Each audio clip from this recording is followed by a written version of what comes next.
You're listening to the Apple Insider Podcast. Welcome to Apple Insider Podcast, episode 169. And I'm your host, Victor, and joining me is the one and only, the unique, one of God's own creatures, Mikey Campbell. Yes. Hello. Again. Been a long time. Been a long time. Been a long time since we rock and rolled. Yep. So what's up? What's going on? We got a word from our sponsor. I'm just going to go ahead and let that word get spoken for just a second, and We'll dive right in. Mikey, I know you wear glasses, right? I do. Have you ever worn contact lenses? I tried to, yes, in my earlier days. Okay. So a lot of people think that buying lenses is really simple, right? You go ahead and order some, and that's it. But what I've been hearing from this sponsor is that it's actually kind of difficult. There's a law in the United States that requires anyone who wears contacts to have a new prescription written every year just in order to be able to buy lenses, even if your vision hasn't changed and you have perfectly healthy eyes. And it gets really expensive and it's time-consuming and people put it off, which leads to further eye issues because, you're either wearing old lenses or you aren't wearing the thing that's appropriate to your new prescription, and it's basically a bad habit. So there's this company called Simple Contacts, and instead of an annual appointment that costs up to $250 and has countless hours involved, you take their 5-minute vision test online, and as long as your eyes look healthy, then one of their licensed ophthalmologists will extend your prescription, saving you time, money, and ensuring that you're never without fresh contacts. They have reviews on the App Store. They have an app on the App Store called Simple Contacts, and if you search Simple Contacts, you should be able to find it. And now this isn't a replacement for your periodic full eye exam, but it does help you if really all you need to do is test that your current prescription still helps you see 20/20 and renews that prescription. They don't write completely new prescriptions. They don't examine eye health. They just make sure that you're just doing good and can continue with what you're doing. So the offer here is that they are going to go ahead and give a $30 discount, $30 off your contacts at simplecontacts.com/AppleInsider. That is $30 off your contacts at simplecontacts.com/AppleInsider. And like I said before, this isn't a replacement for a periodic full eye exam. But gosh, if you're wearing contacts and you like contacts, this should help keep you going. Thank you for that, and thank them for sponsoring the show. Mikey, tell me, we were talking about this before we started recording. iPhone SE2. Right.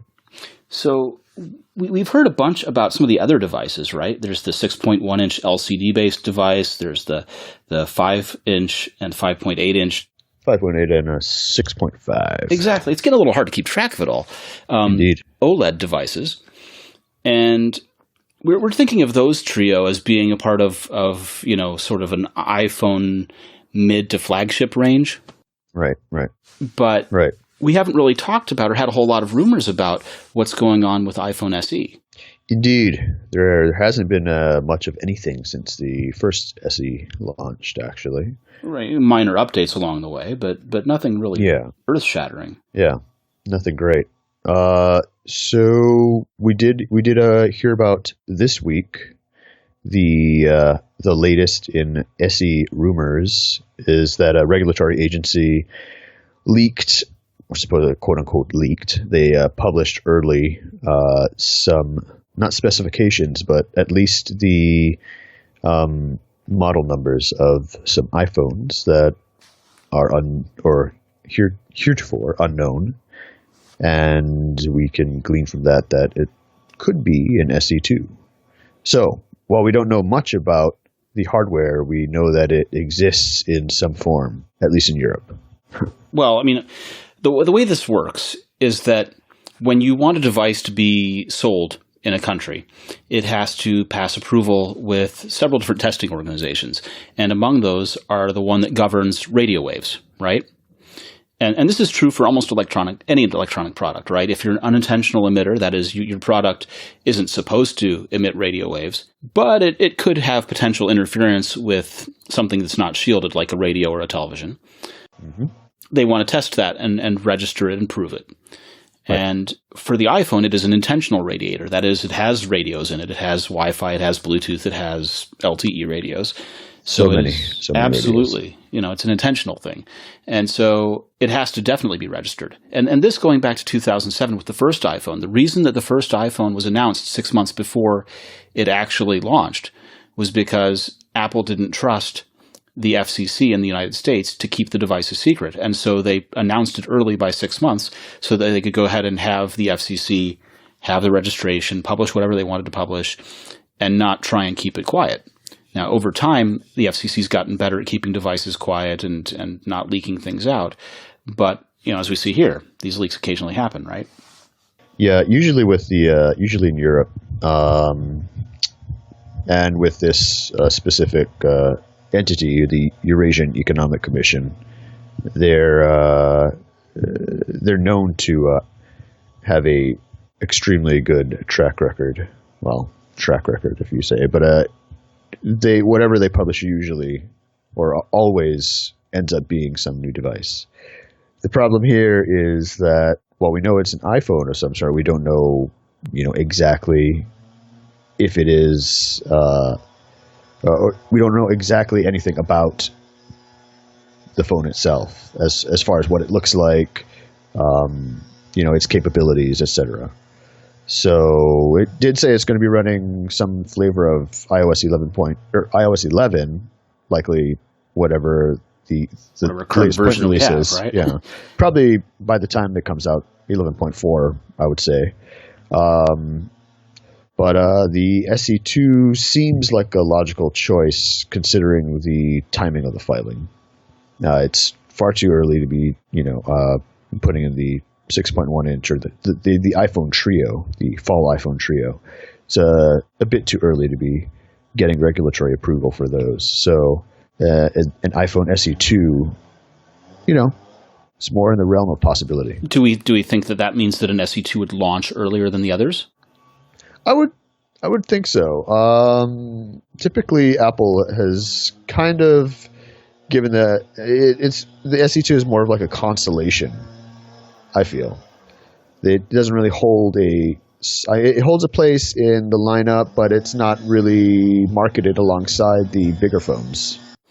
Right. The thing about this is that even though Apple has done separate releases for the SE and quieter releases for the SE, we tend to hear more noise leading up to a launch. So if this launch were happening sooner rather than later, I would have thought we would have heard a little bit more about it by now. Indeed. There have been rumblings. I think you and I discussed that before the call about the SE2. But it's either there's not that much interest in this particular device, which I don't know. There's interest in every single Apple device, whether it be a phone or a new Apple Watch band.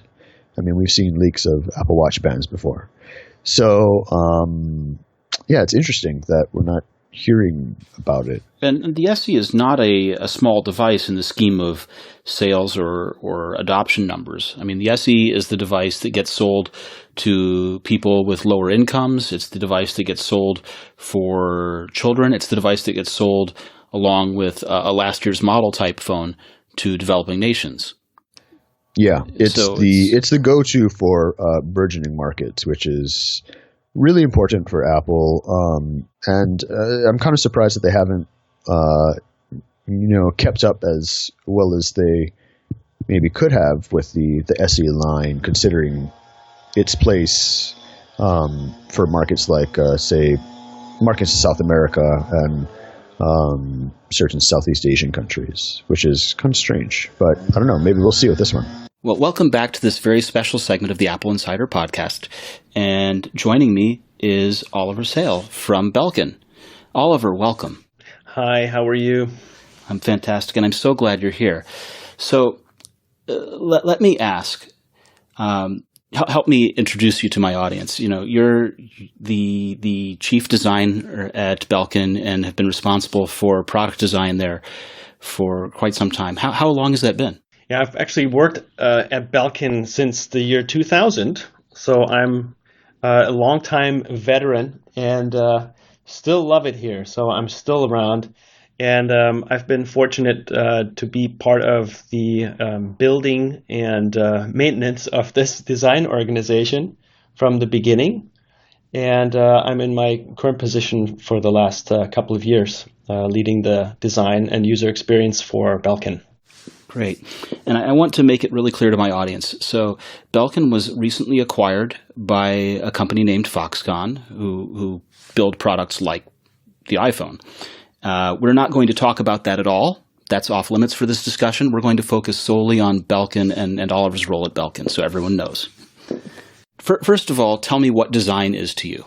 Well, design is a industrial design specifically, which is my profession, is a very commercially driven endeavor to find the right compromise between user experience considerations and manufacturing limitations and retail channels and sales efforts, understanding what people are encountering in their daily lives so that we can understand what problems they may have, solving those, a considerable amount of psychology and understanding of what each of us deals with day to day. And of course, in our profession, we deal very much with mobile electronics. So we try to follow how people live with these amazing devices that we're surrounded with.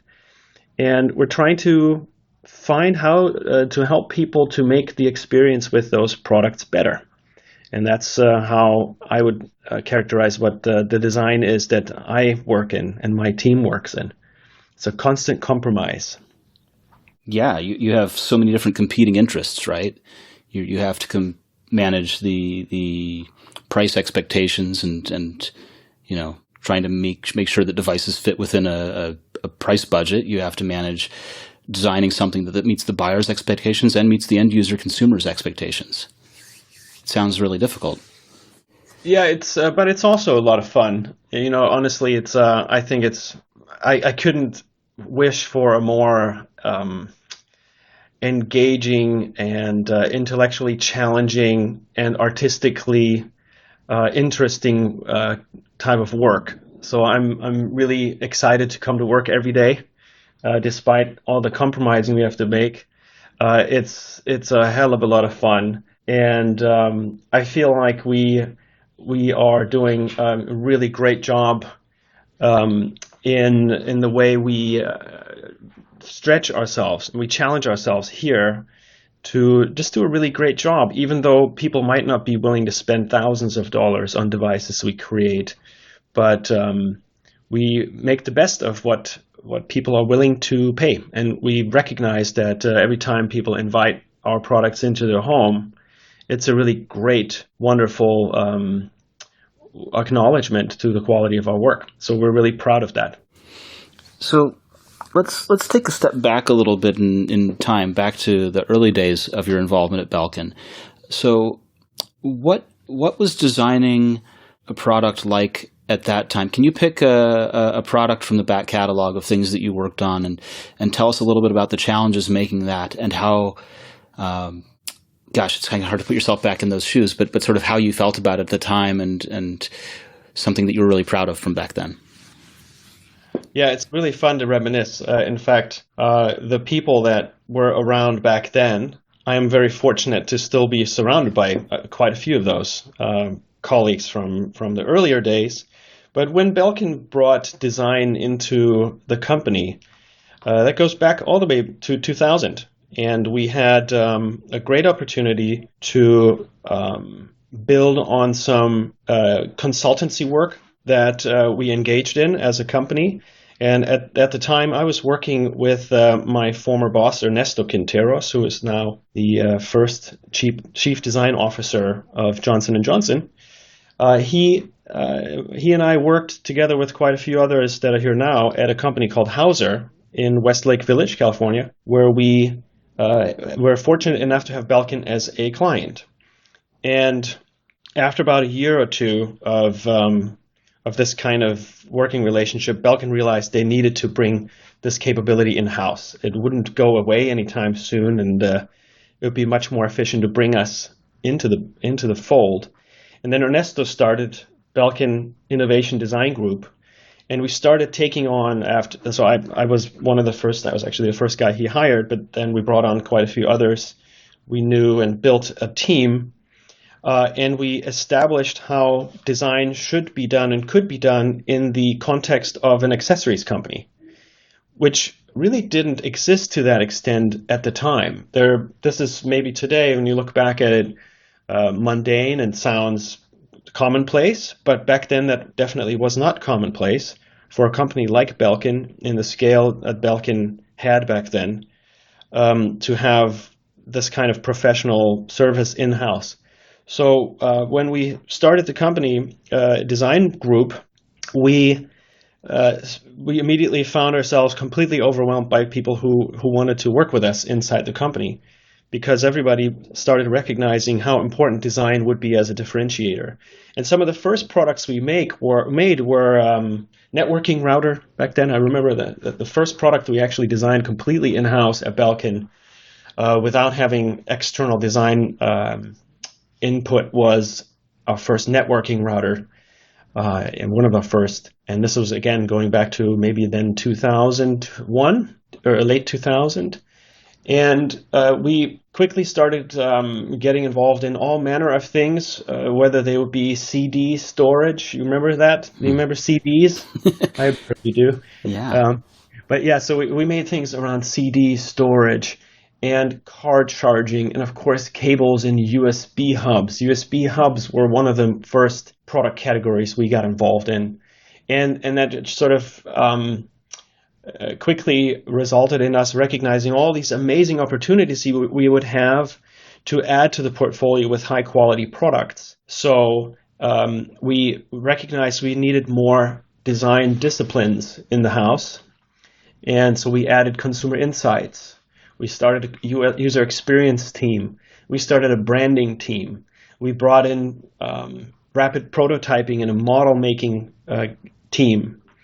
Mechanical engineering. We brought in electrical engineering. And so all of that kind of grew out of that the early stages of design. And some of the first products we made were still some of the most fun products that I still have here, and our team still is collecting some of these old things that may not ever have seen tremendous, gigantic commercial success, but they were just really great design-driven products. We made my favorite product in my career is still the Tune Studio, which is a 4-channel recording mixer for back then 30-pin connector iPods. So that product launched, I believe, in 2007 or 2008, and it's kind of an exercise in what happens when you let industrial designers who like making music work with electrical engineers who like recording stuff and making music, and letting us loose and start making products. A product in this case that was really a passion project.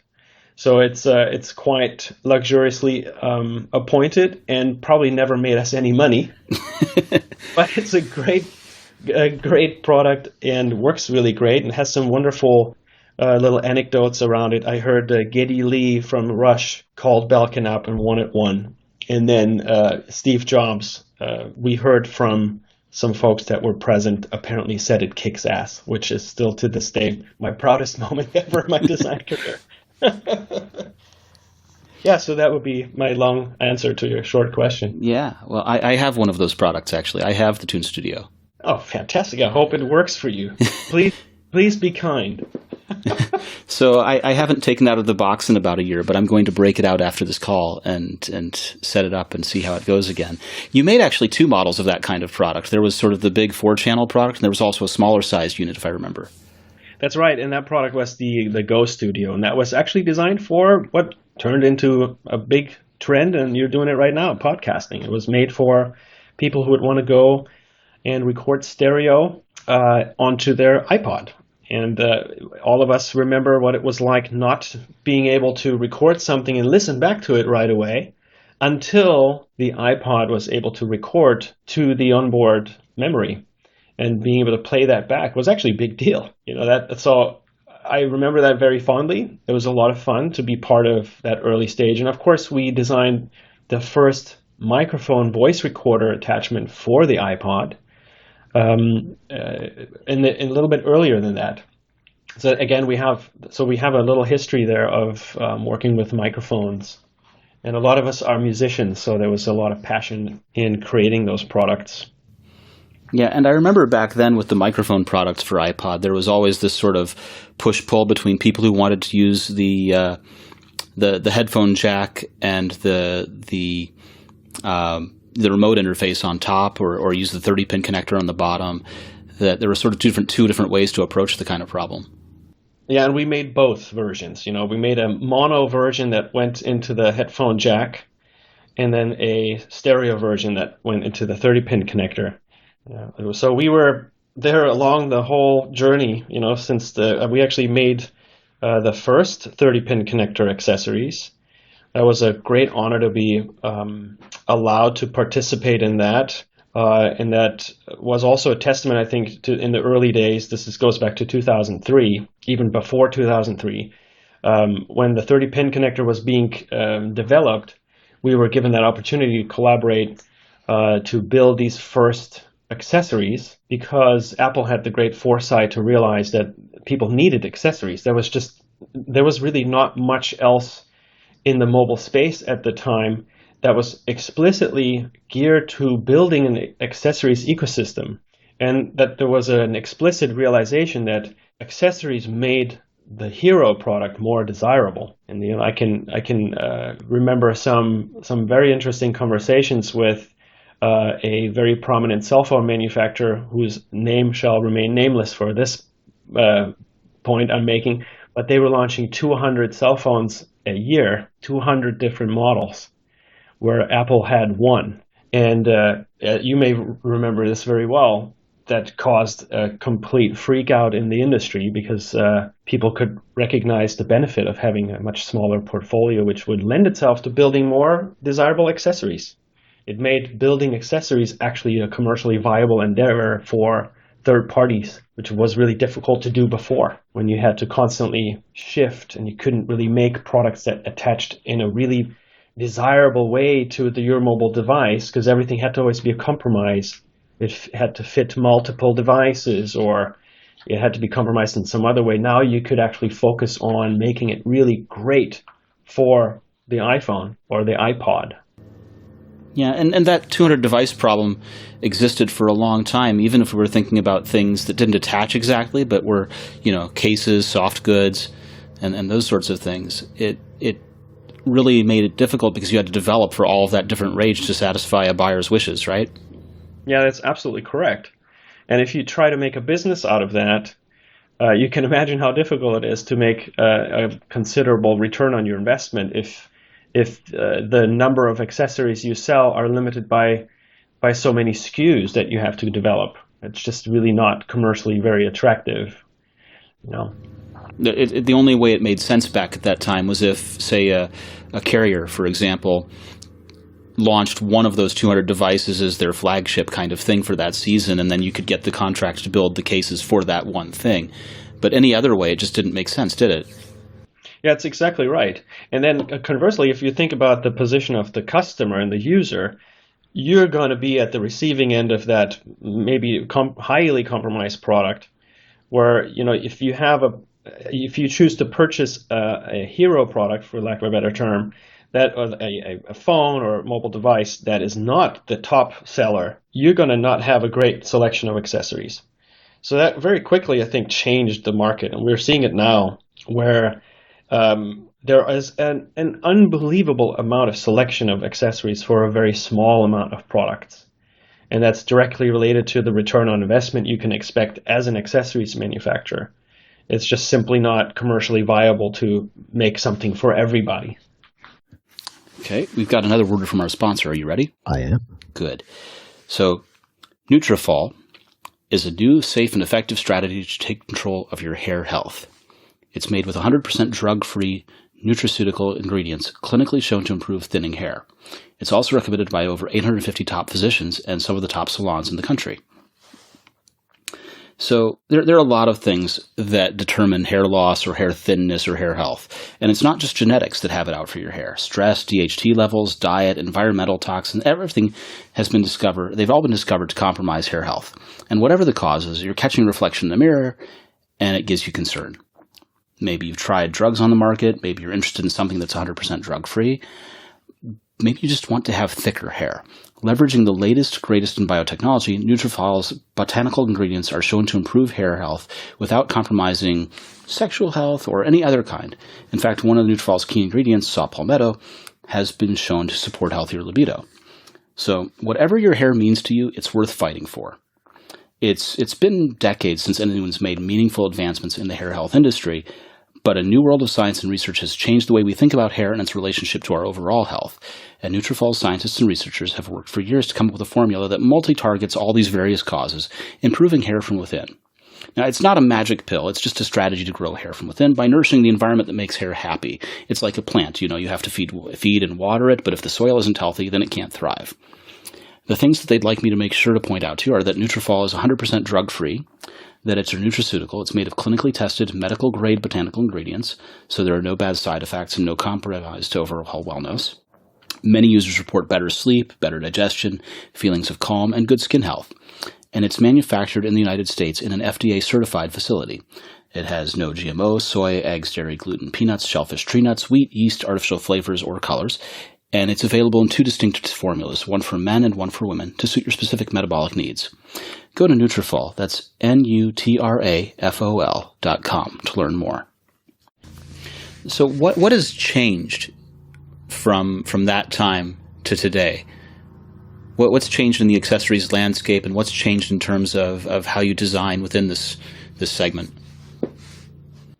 Well, what's changed first and foremost, of course, is that we have a much higher level of design quality across the board, I think, in our competition. Back then, I believe we were the first accessories manufacturer to invest the way we were investing in our design culture. We really have, I think, a fantastic story there about changing the organization into the organization is today. That's very design conscious and design driven. But the whole industry, I think, many of our competitors have emulated a similar method and are striving to provide really high quality accessories. That is just now, I think, in our culture, so much more present. The notion of design thinking and good design, and customers being aware of that and demanding high quality product. That's, I think, really what changed. Get some of the accessories that were available 10, 15 years ago.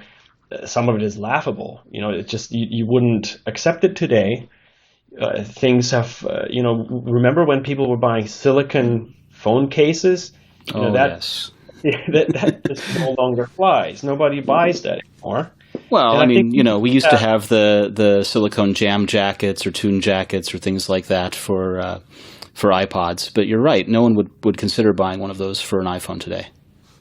It just didn't, suffice anymore. So people have higher expectations. People also have much greater capabilities in terms of production. So companies have more a wider breadth of available manufacturing methods. There are more manufacturers in this space. So the competition is much, I think, better quality overall.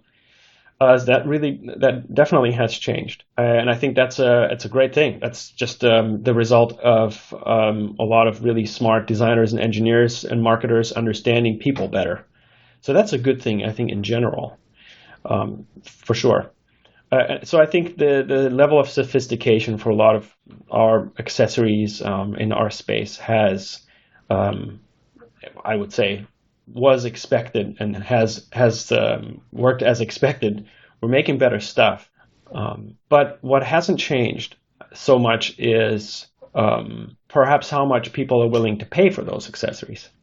And that's another interesting thing. I think if you look at the ASPs in our space, I think they're still within the same kind of range. So that is, I think another true thing in our industry that Moore's law somewhat applies here in a different manifestation of Moore's law.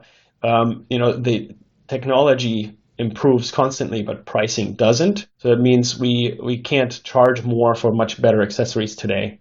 So that's maybe another thing that to consider. People are spending money the way they were spending it 15 years ago. The amounts they're willing to spend or able to spend hasn't necessarily changed. So expectations are much higher. So that continues to force us to be smarter about the way we design and engineer our products. Yeah, manufacturing has improved, and of course the materials and things that you have at your disposal has improved, right? Microcontroller units and things like that. But you're right that the price pressure remains about the same. The margin pressure remains about the same. Yeah, exactly. But that's also, I think, maybe not surprising. Well, it's interesting in that people have sort of accepted the rising prices of the devices themselves. A few years ago, we would have been shocked by the notion of an iPhone that cost over $1,000, but now we seem to have accepted it. But we're still limited to around the $30 retail space for the case. Yeah, I think that's an interesting phenomenon, I believe.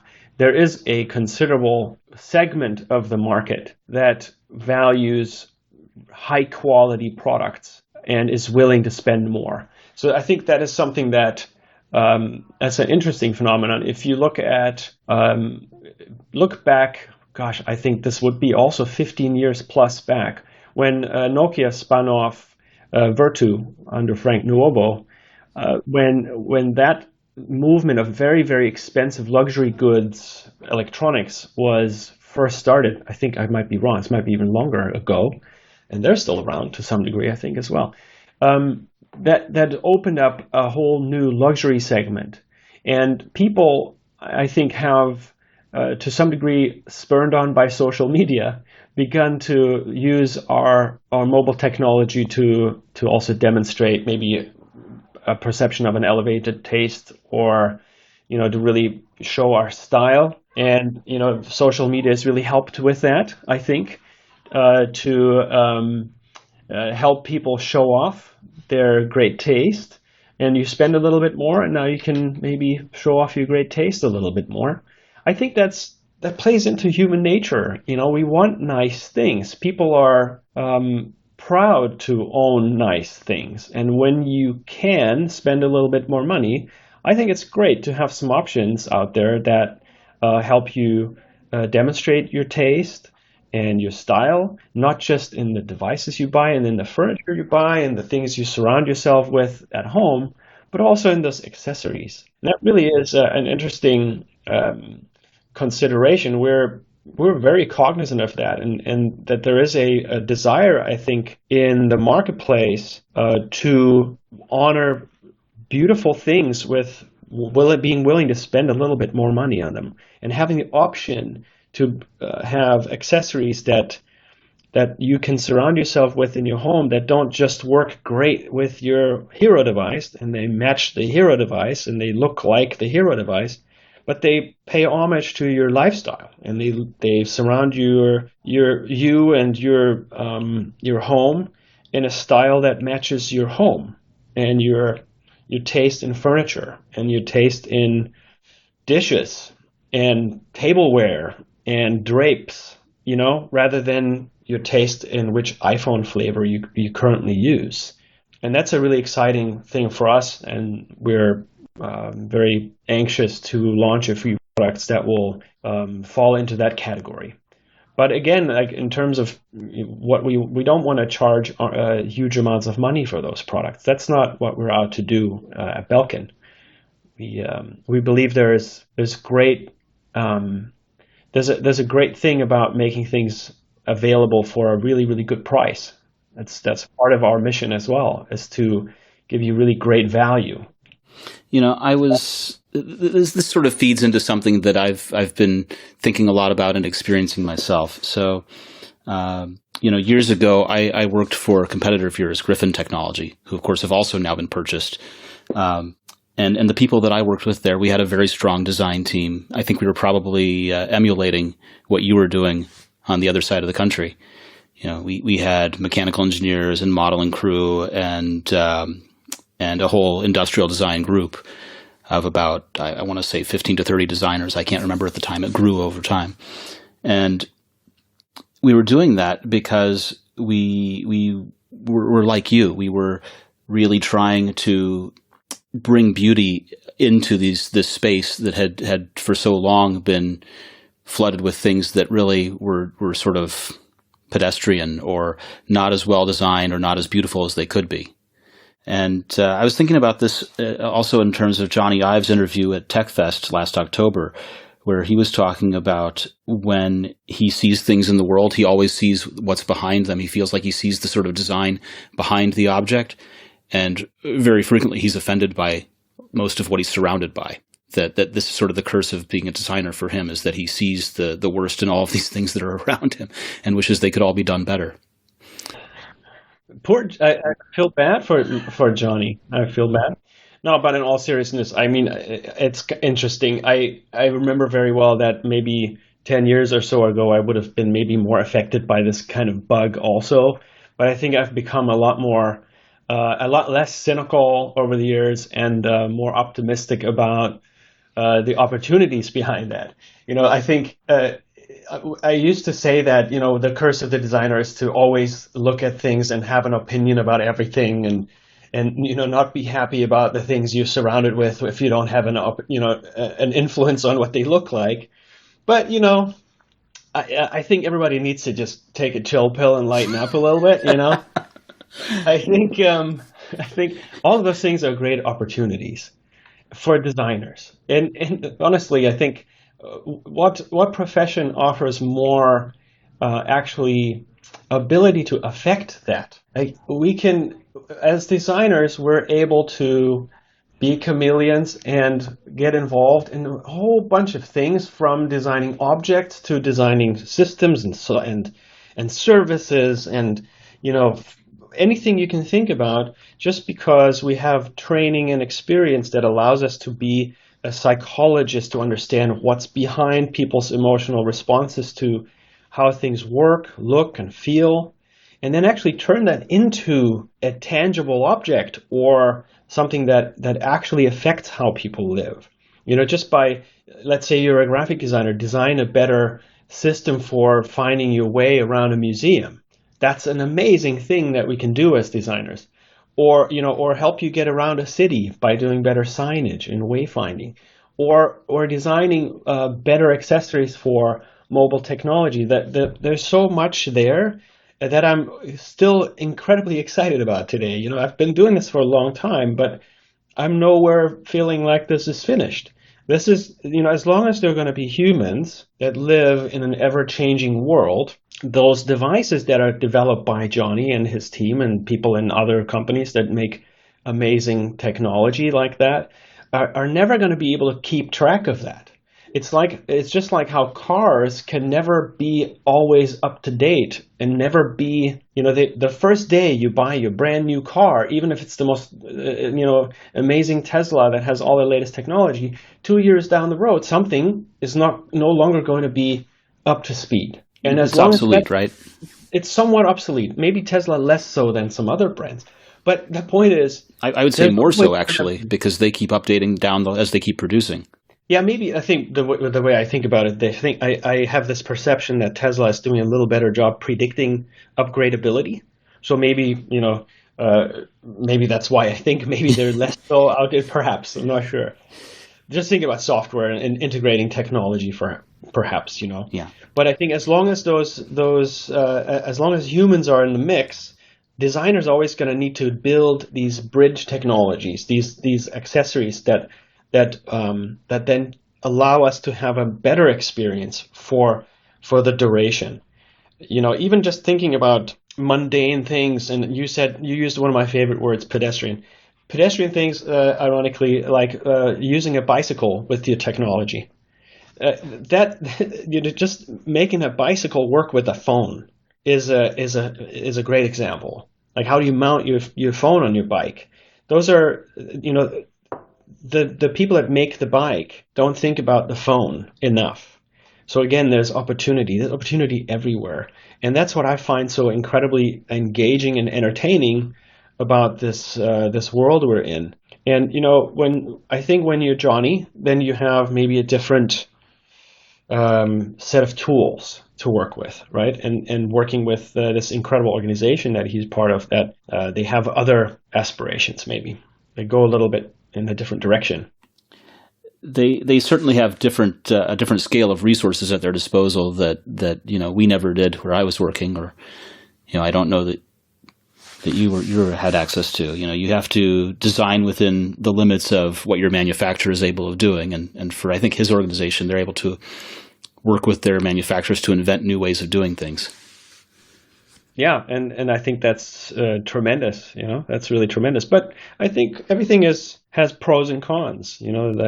For somebody like me who likes to be involved and likes to actually see all the aspects of everything that is involved in manufacturing and marketing and selling, and really wants to be part of all of those stages, that's a whole different world that maybe isn't as much what I aspire to do. So I'm really happy to work in an organization that has quite a few fewer people, and quite a it's not great to have lesser resources, but being able to touch many more aspects of products, I think, is really valuable as well. And really, for a designer, I think hopefully I can speak for the designers on my team, more engaging and allows us to be more, to actually see the effect of everything we do so immediately. That's a wonderful part of being a part of a smaller organization, as you have been, where you can actually see everything that somebody touches. You can follow it along, and there's not maybe 30,000 people involved in something, but maybe 30. And I think that's really great. When I'm originally from Germany, and when I tell my parents, hey, so we just launched this new thing, and you can actually go see that in the store somewhere down the street, that's pretty cool. Because when I say this designer and I, Mitchell and I, or Barry and I, or Per and I, or whomever designed this thing, then that actually means we actually designed that thing. It doesn't mean we just designed the shade of color that is present on that button. I hope that analogy makes sense. Yeah. So what's the biggest challenge that you face these days? What are the challenges facing design organizations today? Design organizations, I think there's a much greater ubiquity of design services around. I think anyone in the service industry now, I think compared to maybe 10, 15, 20 years ago, is very, very familiar with the concept of design service. You look around, you find design operations and design ops in software development, and you find BCG Digital Ventures, McKinsey investing like IDEO in venture capital driven business design.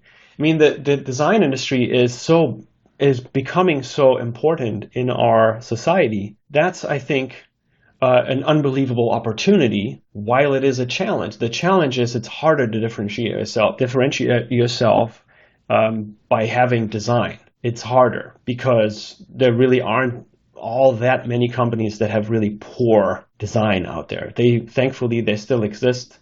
It makes our life a little easier. I think you know what I mean. Sure. But I think the challenge is the sophistication level is going up, and the expectation level is going up. And I think that's a beautiful thing. If you can't hang, then get out. It's the people that are going to be able to adapt to a higher level of expectation in our industry are going to survive. They're going to make it. And it's not just making beautiful things. That's the great misperception. It's making beautiful things people want to buy and that they want to pay for with the right appropriate amount of money, that allow you to build a business, sustain a business, and continue it on and evolve it. Making beautiful things is really pointless unless it can sustain a business. If that's what you do, then call it art. And there are many businesses out there that make incredibly beautiful things. Whether it's through the use of materials or their aesthetic differentiation, or maybe there's an eco-friendly approach, or there are other social approaches. All of those things are all wonderful, but the company that manages to combine all of those qualities into a sellable product that can sustain an organization is going to succeed. And that's our aspiration here at Belkin, is to be really thoughtful in our approach. We've seen our industry, you're very well aware of it, go through a lot. Our competitive industry is under a lot of strain. There are not a lot of players in this industry that are still around and independent. Yeah, there's been a big sort of how to put it, other than to say that they've sort of all been being absorbed by each other at this point. Yeah, that's right. And that's a result of incredible competitive pressure, an overcrowded marketplace. I think, and we're not free from some of the pitfalls, but having engaging deeply in buying too many products that you then can't sell, that are sitting in warehouses that are difficult to sell through when everything you make is attached to hero devices that are unpredictable. That's a tough market to be in and to sustain yourself in. So it's really, really important to be diverse, to be thoughtful, to not make everything you could possibly make, but to say no. I mean, that's a trite old thing to say, but it's so true in this market. A short-term success can kill you, because if you don't know when to stop, you're going to be done next year, right? So you have to be really careful and thoughtful. So we're really, really aware of that. And design plays a major role in that. Design is, of course, on the surface, responsible for how something looks, what it looks like, and maybe what it feels like. But really, when you dig deeper, design's influence in commercial success is much, much, much greater. When it's done well, design can also drive the amount of effort you put into every aspect of the product you create. What's truly worth it? What is truly worth investing in? What is not worth investing in because nobody pays you for it? Understanding those details is really a next level of sophistication that in a well-oiled organization will permeate everything. So this design thinking is in the finance team, and this design thinking is in the global supply chain management team, and so on. And that's really where I feel Belkin is in a good space. That's why we've built this for a long time, and it's not a fly-by-night organization. At this point, we really feel really good about how deeply design thinking has permeated us. And so the influence of designers and the opportunity for designers is to think like that. Think like a business person, and that puts you in a better spot. So when you say think like a business person, what are the kinds of questions that you ask yourselves, besides just the simple, is this something that enough people are going to buy, and are people going to buy it only in the short term or the long term? What are the kinds of things that go through your heads? I think a really well thought out product begins with how you talk about it when it's finished. So I'm very fortunate to have some really smart colleagues, and one of the smartest colleagues I have is our PR director, Jen, who has made it very clear that unless we are very thoughtful in the way we design our products, she's not going to have anything to talk about when the product launches, because it may not be as interesting as we all think.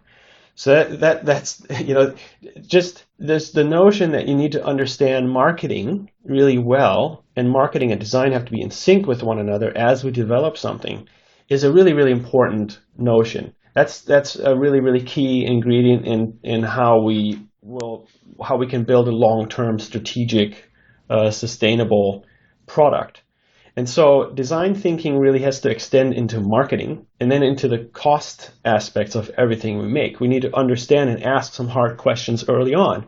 If we want to make something that's made of metal, then we better know that we can actually afford to make that for the price that we're willing to charge a customer for. Because if the customer votes with their wallet that that's too expensive, then it can be as beautiful as it wants to be. It's kind of pointless.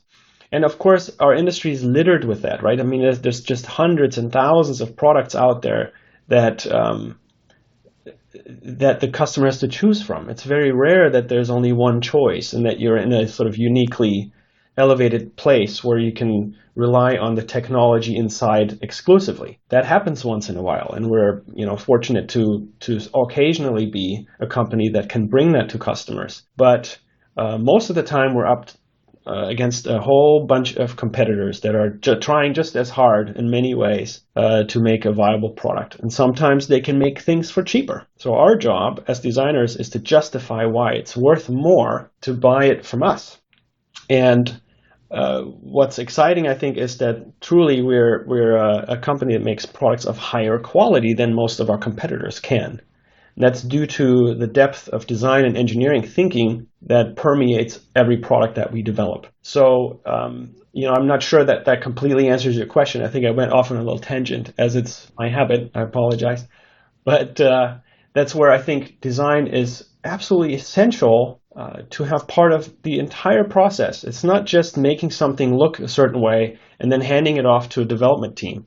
That's why every consultant always cries over what happens to their product after they design it. That is just simply because if you're a consultant, you're going to be cut off from joining the product on its journey, which is what we've done very differently here. The design team is part of the entire journey and has to take responsibilities at the beginning and at the end, all the way through, to make sure the design is appropriate to what we're trying to accomplish. Okay. That is actually a great answer, and I thank you for going off on that tangent. That's a good explanation. I really appreciate how much time you've given me. So I think I want to ask one last question. You and Belkin have had a large number of, I would say, successful products over the years. Can I ask you to look back and tell me about what the most interesting failure or less successful product was? I know you mentioned the Tune Dock before, but I think that was successful in terms of what it tried to accomplish. Tell me about something that wasn't as successful. Gosh. Yeah, I should have waited to tell you about this Tune Studio. That would have been a good one. But there were many, many others, of course. And if I go back in history, I think you go back 5+ years, you start looking at a lot of products that were developed with maybe less sophisticated business insights. And let's say 10 years ago, the business insights capabilities we would have been a little bit less sophisticated, perhaps. So we would have taken maybe bigger risks in developing certain things. I can tell you a fun story about a product that we developed that many people will not know and remember, but it still was a fun one. When we designed the first 30-pin iPod accessories, we were approached by Volkswagen, and Apple and Volkswagen did a commercial promotion in which Volkswagen was selling off a large stock of VW Beetles. This would have been probably 2003, 4, something like that. I'm not entirely sure, but quite a while ago. And we developed a cup holder mount for an iPod that was specifically designed for the VW Beetle. And it was called a Tune Dock. Now, I have the Tune Dock that was the more widely distributed one. The suction cup one. Well, there's a suction cup inside the iPod holder, and then a screw that screws into a sort of gray cup holder mount. I love you, man. I'm amazed you have that stuff. That's really great. So that product, I think, was awesome because, first of all, we got away with putting suction cups on stuff. That alone, I think, deserves some kudos. Someone here came up with and I will not tell you his name, but he knows, with the word air grip technology, which I still, like a lot of us still use that because it's so funny to call a suction cup air grip technology. But that product was actually really great. It's a TPU flexible cup that is designed to wedge into a cup holder cup, and it has, like you described, a molded plastic screw, that like very large threaded screw that helps you to adjust height. You can go in and out and make it higher, taller, and lower. And then a ratcheting a neck adjustment that was really simple with a spring, leaf spring. Yeah, that's the tilt adjustment. That's the tilt adjustment. And then it has a suction cup holder for an iPod, which back then, of course, had a stainless steel polished backside, very beautiful. And there was, very, very fun for us. They made a commercial in which the Beetle was basically the advertisement was buy a Beetle, you get an iPod with it, and it came with the tune dock. And that was a really, really fun product, but it never really got any kind of commercial publicity. We didn't really advertise it other than this, but what a goofy, weird, interesting product that I think though works really well. So you just never know. We probably wouldn't make something like this today. A suction cup probably isn't quite on the money for the kind of perception of value that we want to bring, but it worked really super well. So I still look back really fondly on that. And there were a whole bunch of different car holders and car mounts subsequently, even adapting that cup holder mount to the Jetta, where the Jetta has an elaborate fold-out cup holder mechanism, and we gave you a little adapter cup that still made that work with the same, with that Jetta cup holder. But fun stuff, And there's dozens of those types of things that I could tell you about for days on end, I think. And I want to thank you so much. I promised that would be my last question. I was going to ask, what your advice would be to people aspiring to join a design team or become a part of the design field like this. What should they try and learn from? I'm really fortunate to still have quite a great connection to my college, my alma mater, which is Art Center College of Design here in Pasadena, California. And I go back there quite a bit to see students that are in the middle of their school or that are just about finished school. And I can tell you that the level of sophistication and in their skills has gone up and up and up. So people who can sketch and render and just make beautiful presentations and all that stuff.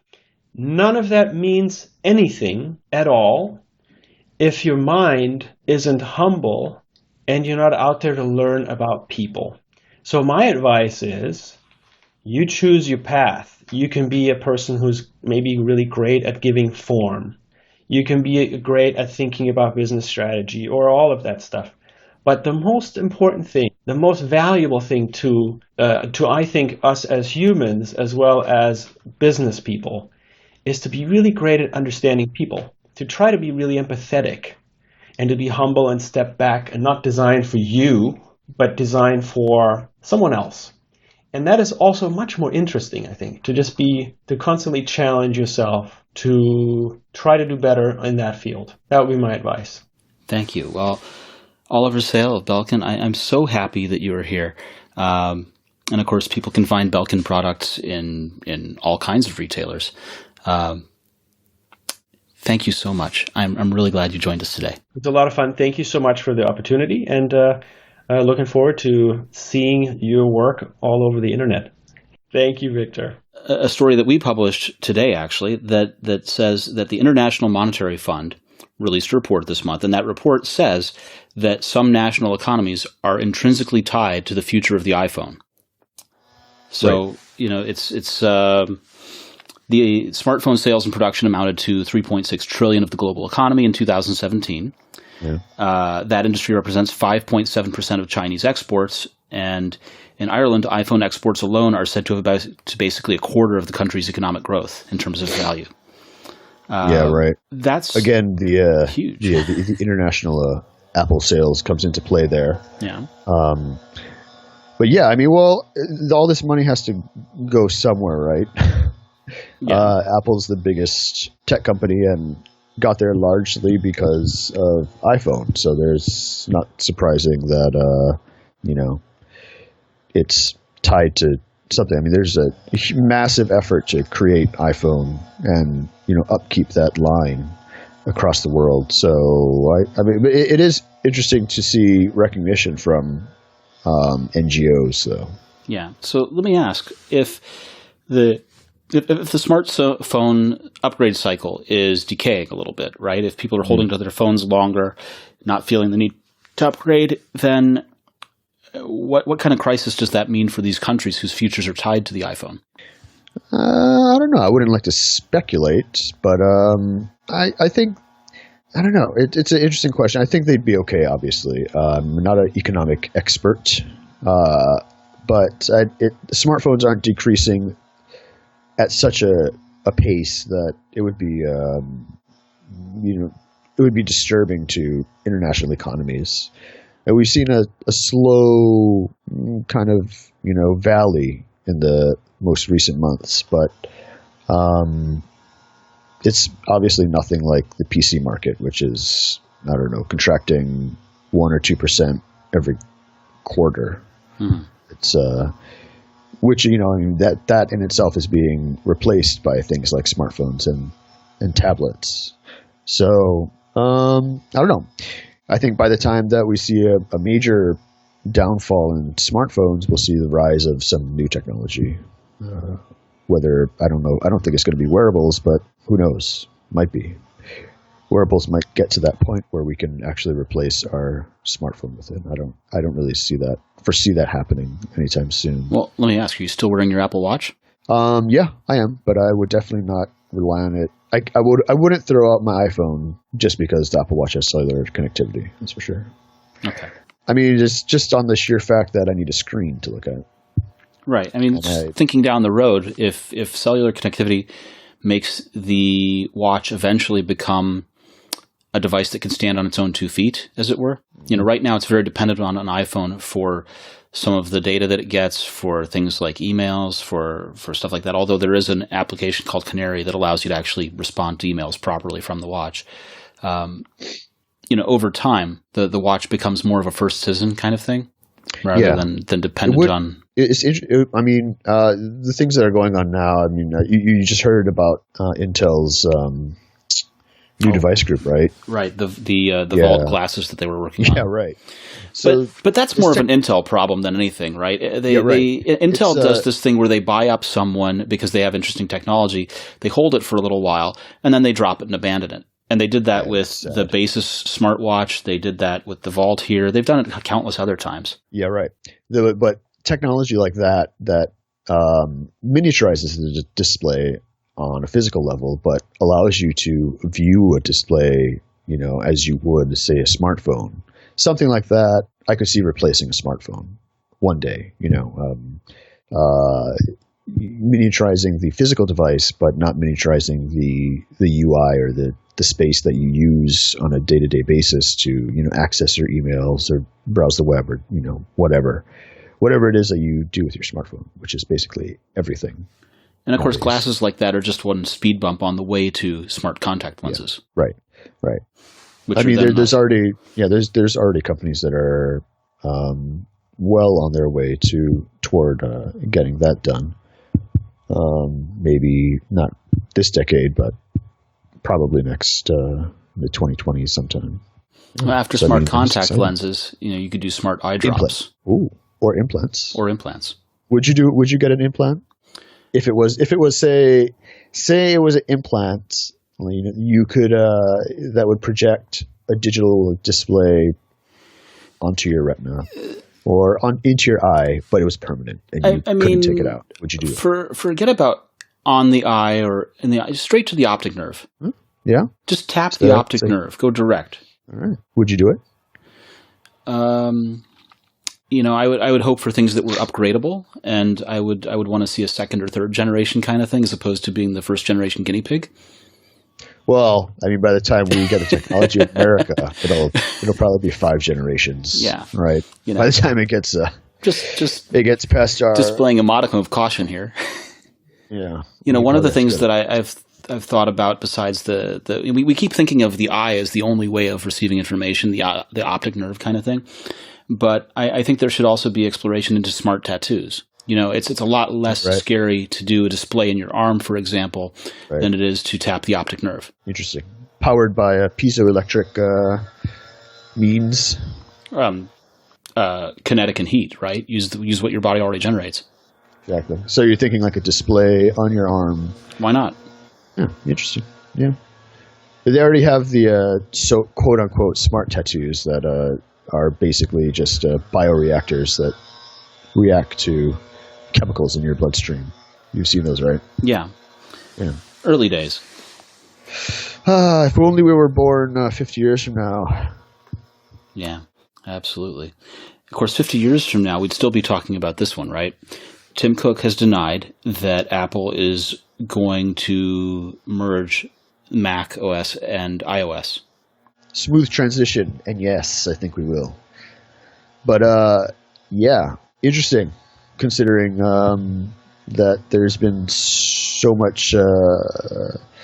Well, not so much, but it's been a kind of like a hornet's nest. Well, break rumor. out the case here. We've been talking about this for 2 or 3 years easily.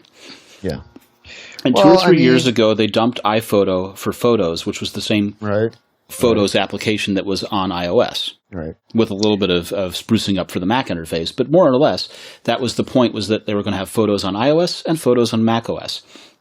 And that this was happening with other parts of macOS, that in some ways macOS was becoming closer towards what iOS is. Right. I think there is a distinction to be made between borrowing apps and software from one operating system, not, source code, things that go onto the source code, things that run on the source code, rather than, and porting that over from iOS to macOS, say, or vice versa. Right. But so that's been the histories. There's been this progression of things being borrowed back over. Yeah. iOS, of course, had its origins in macOS 10, but with a different interface. Right. And now we were seeing the interface cross-pollinate the reverse direction. Now, there's this rumor about Project Marzipan, right? Right, which would, quote-unquote, merge, but it's not really merging. It's reports have said that would merge the two, but it's not really merging. It's just it would allow iOS apps to hop on to macOS or to be run on macOS. So instead of Apple making a macOS native port, they would go through this program to get an iOS app onto macOS fairly easily, I'd assume. Right, but running as first-class citizens as opposed to running through in simulator or emulator in Xcode. Yeah, right, exactly. So an app that you could assumedly put on your dock or, wherever it is you access your apps most, and give it that extra outlet or extra means of access. So instead of doing continuity features, flipping over, like if a third-party app has both an iOS and macOS, instead of porting it over with share sheets or something, you can just it would all be native. It would be an iOS app running on macOS, right? Which is interesting. Which then gave way to other rumors and reports that the two operating systems themselves would merge and become one. Right. Well, there's the custom silicon rumor as well, which is the theory that the touch bar in the MacBook Pros is essentially a small iOS machine, right? It has it has the same chip, but it doesn't perform exactly the same functions as it does on iOS. But there is the chip. But it is living there, and we noticed that same chip in the iMac Pro, for example. So the idea is that Apple would work on custom silicon processors for Macs that would either allow them to stay on Intel, but also run iOS things natively on that custom iOS, on that custom E series or S series or whatever you want to call it chip. Right. Or that this would lead to a progression of ARM-based Macs. Since, the Geekbench scores say that for at least single-threaded purposes, that the A series chips in the iPad Pro, for example, are much faster than the i5 Intel chips. So that this would lead to, porting of Macs over to an ARM-based architecture. In which would pave the road to creating a unified operating system. Which Cook says we're not getting. Yeah. Well, Steve Jobs also said we wouldn't get an iPhone. Steve Jobs also said we'd never get an iPod that would play video. Steve Jobs said a lot of things. Right before they actually announced those things. But Interesting. that's the typical marketing game for them. Yeah, this could be more of the same. So you could read this as saying that, yes, they're working on merging it, but that they're going to go about doing it in a way that shouldn't lead to many compromises. Right. It's the way that he said it. If you want to read the quote, it's we don't believe in sort of watering down one for the other. Both are incredible. So he's kind of propping up both, playing up both, of course. But I mean, I don't know. How do you feel about it? I wouldn't want an iOS UI on a Mac. So what I've said in this show before is that for Apple, obviously iOS devices are the main source of income, and that the Mac exists for them as a way for developers to work on Xcode. That yes, they're very happy that Microsoft has Office for the Mac. Yes, they're very happy that people like to use Macs. But as far as they're concerned, pretty much everything that people do on a Mac could be done on an iOS device, except for Xcode at this time. And so that's their main focus. When they think of what a Mac is for, they think they sell Macs so that people can use Xcode. Do you think that's the only reason why? You don't think there's any consumer interest? I mean, well, they're aware of what that consumer interest is, right? And that's as well as the creative interest for people running Photoshop or Creative Suite. It's the people that do like the idea of buying a MacBook, a 12-inch MacBook, and using it for schoolwork or whatever. But they think that most of those people who are not professional developers or the graphic artists, and they think even for the graphic artists that you could move over, that those things could be done on iOS. God, have you used I'm not saying they're correct. Apps? Oh, I'm not God. saying they're right. I'm just saying that this is what I think their perspective is. They've got an Apple Pencil. All artists should be using the iPad Pro. Why would you want to sell them a Mac? You've got if you look at their educational stuff, where they released the educational portal that we were talking about during the last keynote from the Chicago event, they have training for teachers, and the training for teachers goes through exercises that you can do with your class. And they have 8 topics for Macs and 8 topics for iOS for training the teacher on the devices. And then they have a number of exercises. And the bulk of those exercises are not focused around things that can be done on a Mac. They're focused around things that can be done on iOS.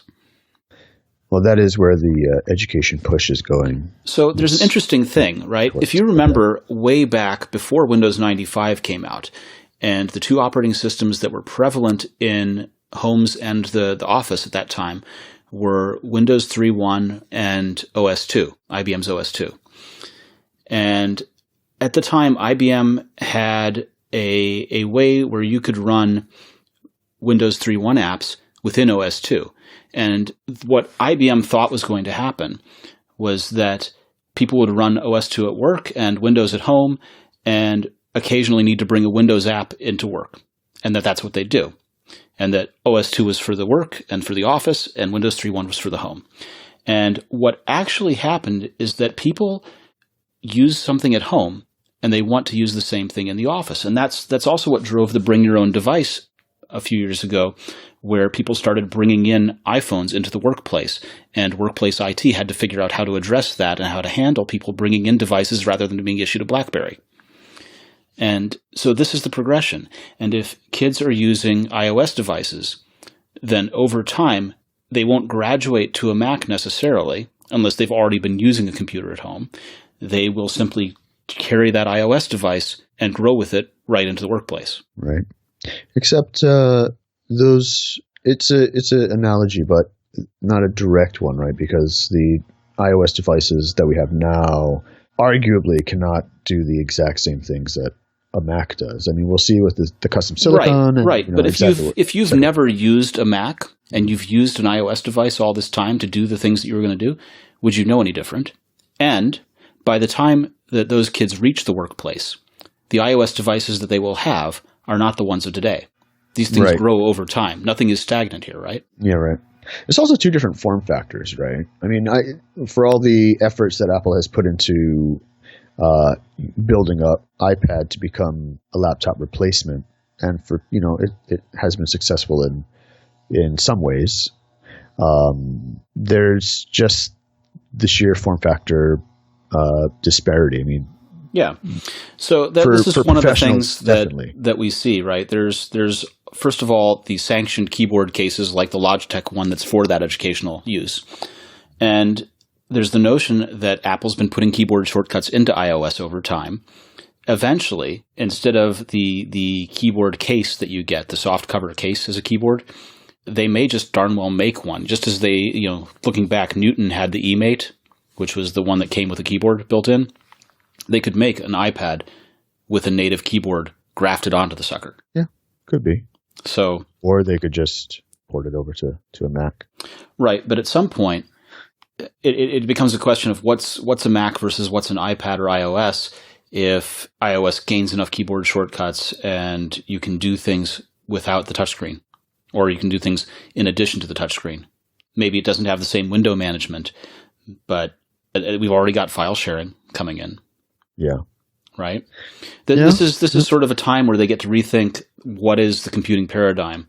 macOS 10 is 17 years old. Yeah. Wow. It's getting kind of crufty, right? Yeah. It was never designed to be one of those things that we would stick with forever. Could iOS infuse new life into it? Is the question.